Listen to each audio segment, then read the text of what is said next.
मुलुंडमध्ये मद्यधुंद अवस्थेत भरधाव वाहन चालवत 60 वर्ष महिलेला धडक दिल्याची धक्कादायक घटना घडली आहे।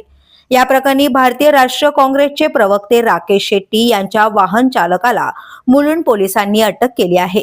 नरेंद्र जगताप असे आरोपीचे नाव असून तो शेट्टी यांच्याकडे चालक म्हणून कार्यरत होता।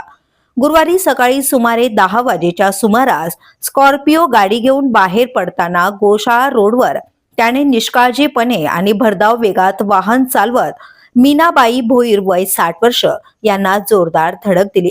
या अपघातात त्यांच्या उजव्या पायाला गंभीर दुखापत झाली असून 4 बोटांना फ्रॅक्चर झाल्याची माहिती समोर येते। या अपघातानंतर स्थानिक नागरिकांनी तत्परता दाखवत आरोपीला पकडले आणि थेट पोलिसांच्या ताब्यात दिले।